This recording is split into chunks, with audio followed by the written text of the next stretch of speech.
Hello दोस्तों, आज हम बात करेंगे स्लीप स्टडी के बारे में। स्लीप स्टडी एक इंटरेस्टिंग टेस्ट है जो कि स्लीप एपनिया के खासकर पेशेंट्स में किया जाता है। ये देखने के लिए कि व्यक्ति को नींद के दौरान कोई स्पेसिफिक प्रॉब्लम तो नहीं है। नींद के दौरान मल्टीपल पैरामीटर्स को जांच किया जाता है, यानी व्यक्ति के सोने के पैटर्न्स को, उसके दौरान जो उसका सैचुरेशन है, उसका हार्ट का पैरामीटर्स, उसका ब्रेन का पैरामीटर्स है, उसके ऑक्सीजन लेवल्स है, ये सारी चीज़ों को एनालाइज करते हैं।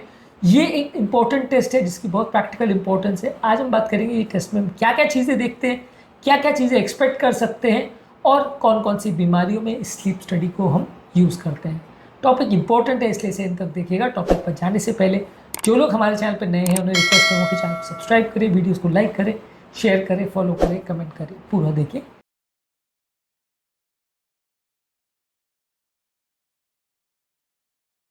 स्लीप एपनिया और इस तरह की बीमारियों से पीड़ित लोगों के लिए बहुत इंपॉर्टेंट टेस्ट है स्लीप स्टडी।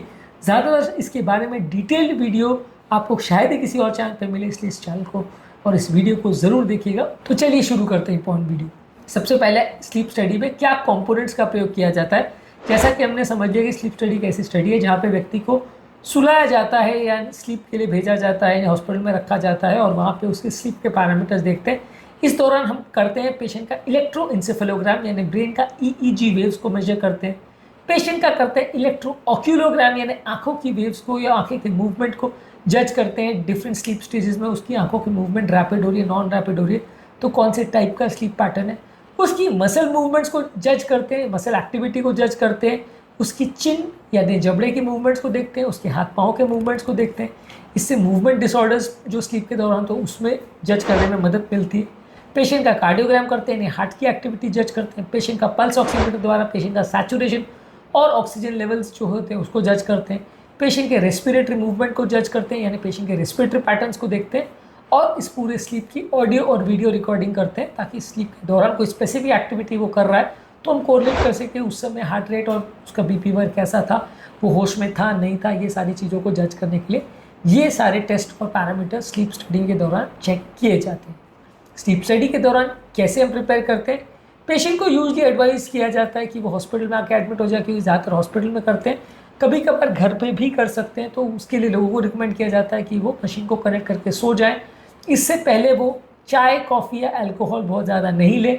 जो टेक्नीशियन मशीन लेके आता है वो मशीन को कनेक्ट करता है, चाहे हॉस्पिटल में हो चाहे घर पे हो। पेशेंट को एक कंफर्टेबल एनवायरनमेंट जो कि उसके घर के जैसा होता है वहाँ पे ही सुलाया जाता है और सारे इलेक्ट्रोड्स जो होते हैं उसके सर से और उसकी आंखों से, उसके बॉडी से अटैच कर दिए जाते हैं और ये सारे सेंसर्स एक कंप्यूटर या एक डिवाइस से अटैच कर दिए जाते हैं और पेशेंट सो जाता है। बेसिकली एडवाइज ये किया जाता है कि रेगुलर जैसे उसकी नेचुरल नॉर्मल स्लीप होती है वैसा उसको स्लीप लेना चाहिए। बहुत ज़्यादा नींद की दवाई या ऐसा कुछ उसको नहीं होना चाहिए। सोने के समय बहुत ज़्यादा कोई ऐसे डिस्टर्बेंस नहीं होना चाहिए जिससे उसका स्लीप पैटर्न नॉर्मल ना आए। पेशेंट की इस दौरान कंटिन्यूस मॉनिटरिंग की जाती है, रात से लेकर सुबह तक पूरी मॉनिटर की जाती है। हालांकि इस दौरान पेशेंट को हॉस्पिटल में बहुत ज़्यादा टीम या वैसा कोई अवेलेबल नहीं रहता। पेशेंट के रिलेटिव्स को भी एडवाइस किया जाता है कि पेशेंट को डिस्टर्ब ना करें, कंफर्टेबल एनवायरनमेंट में पेशेंट सोता रहे और मॉर्निंग में सारे इलेक्ट्रोड्स और डिवाइस को डिटैच कर दिया जाता है और पेशेंट की जो रिपोर्ट है वो उसको जो मशीन के इंटरप्रिटेशन आते हैं उसकी बेसिस पर डिसाइफर करके दे दी जाती है और पेशेंट को घर भेज दिया जाता है। कई बार रिपोर्ट 2-3 दिन बाद भी दे सकते हैं अगर उसको किसी स्पेशलिस्ट को दिखाना हो। तो ये सारे जो इंटरप्रिटेशन है मशीन में रिकॉर्ड हो जाते हैं, इसका जजमेंट किया जाता है। अब बेसिकली ये कौन कौन सी बीमारी में करते हैं, सबसे इंपॉर्टेंट है स्लीप एपनिया। एक बेसिकली ऐसी बीमारी है जो ज़्यादातर मोटे लोग होती है, जिसमें व्यक्ति का सोते समय श्वास की नली दब जाती है, जिसकी वजह से उसका गला चोक हो जाता है, बार बार उठना पड़ता है, जिसकी वजह से दिन में वो ज़्यादा सोता है। इसके अलावा एक बीमारी होती है नार्कोलेप्सी करके, जिसमें दिन में बिना किसी कारण के सडन बहुत ज़्यादा स्लीपीनेस होती है, सडन स्लीप अटैक्स होते हैं।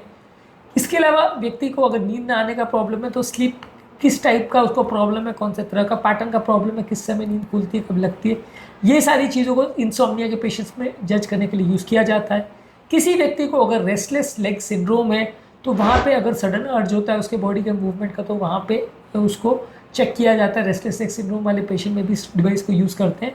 किसी को अगर REM स्लीप बिहेवियर डिसऑर्डर है, यानी ड्रीम्स के दौरान वो कुछ एक्टिविटी करता है तो वहाँ पे जज किया जाता है। जिसको नींद में चलने का या बोलने की वगैरह की आदत है या नींद में उसको कोई एपिलेप्सी या इस तरह का कोई प्रॉब्लम आता है तो ये सारी चीज़ों के लिए भी यूज़ कर सकते हैं।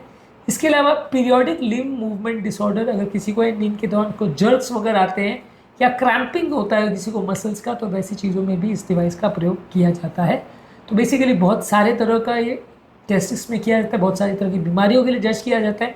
स्लीप के दौरान बहुत सारे पैरामीटर्स का हम पता करते हैं, या तो इसको पेशेंट के घर पे किया जाता है या लैब में। ज़्यादातर प्रेफर करते हैं कि हॉस्पिटल में पेशेंट को एडमिट करके डिवाइस कनेक्ट कर दिया जाए और उसका टेस्ट किया जाए। मॉर्निंग में डिवाइस को डिस्कनेक्ट कर दिया जाता है और बाद में डिवाइस का इंटरप्रिटेशन आता है। तो बेसिकली ये है स्लीप स्टडी, जो कि ज़्यादातर स्लीप एपनिया या स्लीप से संबंधित कोई भी अगर बीमारी हो या पेशेंट की कोई नॉर्मल पैटर्न्स हो तो उसको जज करने के इसका प्रयोग करते हैं। इसके अलावा स्लीप एपनिया क्या होता है, स्लीप एपनिया में क्या करते हैं क्या नहीं करते, सीपैप मशीन वगैरह क्या होती है, ये सारी चीज़ों पर हमने अलग वीडियोस किए हैं। इन वीडियोस को भी ज़रूर चेकआउट करें। उम्मीद करूँगा कि आज के टॉपिक पे कुछ नई बातें जानने को मिली होगी।